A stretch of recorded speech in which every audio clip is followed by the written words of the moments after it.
Hi everybody, welcome back to our channel. In this video, I'll be showing you the procedure on how can you go live on Facebook. In order to go live on Facebook, first thing you have to update the app to the latest version. Head over to your respective app store. On the search bar, type in Facebook.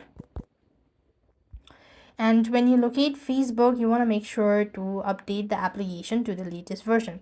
If the app is completely up to date, click open and then log into your account. So it's a very simple procedure in order to go live. So what you need to do is at the top, you could see what's on your mind, right?